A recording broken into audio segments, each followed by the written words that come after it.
আসসালামু আলাইকুম রহমতুল্লাহ। আশা করি শিরোনাম দেখেই বুঝতে পারছেন এখন কি নিয়ে আলোচনা হবে। এখন আলোচনা হবে ধর্ষণ কি এবং এই অপরাধের শাস্তি বিধান কি।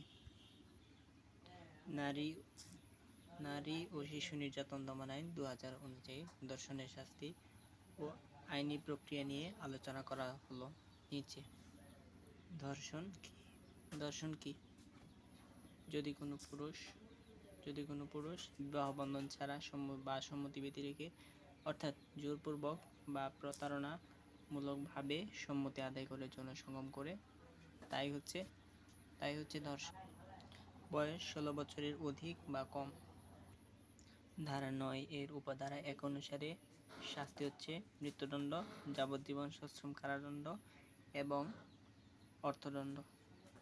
পরিস্থিতি অনুযায়ী অর্থদণ্ড দণ্ডিত হতে পারে। নারী ও শিশু নির্যাতন দমন আইন 2000 এর ধারা 9 এর উপধারা 2 অনুসারে শাস্তি: যদি ধর্ষণের কারণে কোনো নারী বা শিশুর মৃত্যু ঘটে বা ধর্ষণের পর অন্যবিধ কারণে মৃত্যু ঘটে, উক্ত ব্যক্তি মৃত্যুদণ্ড বা যাবজ্জীবন সশ্রম কারাদণ্ডে দণ্ডিত হবেন এবং অতিরিক্ত 1 লক্ষ টাকা অর্থদণ্ডে দণ্ডিত হবেন।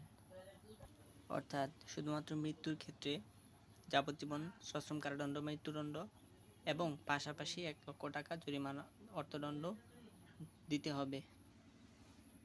ধারা 9 এর উপধারা 3 অনুযায়ী যদি দলবদ্ধভাবে বা গ্যাং রেপ যদি করা হয়, তাহলে শাস্তি হচ্ছে মৃত্যুদণ্ড, যাবজ্জীবন কারাদণ্ড এবং অর্থদণ্ডে দণ্ডিত হবেন। এই ক্ষেত্রে প্রত্যেক ব্যক্তি যারা ধর্ষণ কার্যে লিপ্ত থাকবে প্রত্যেকেই শাস্তি ভোগ করতে হবে।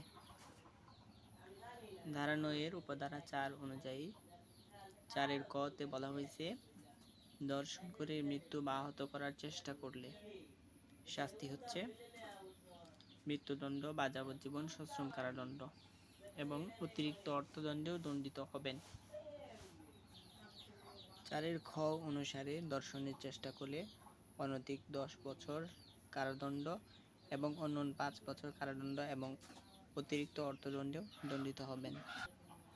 ধারা 9 এর উপধারা 5 অনুযায়ী পুলিশ হেফাজতে থাকাকালীন সময়ে ধর্ষণের শিকার হলে দায়িত্বপ্রাপ্ত কর্মকর্তা এর জন্য দায়ী থাকবেন। শাস্তি: উক্ত ব্যক্তিগণ অনধিক 10 বছর এবং অন্যান্য 5 বছর কারাদণ্ডে দণ্ডিত হবেন এবং অতিরিক্ত 10,000 টাকা পর্যন্ত জরিমানা দিবেন। আইন জানুন, সচেতন হন। সবার সুস্থতা কামনা করছি। আল্লাহ হাফেজ।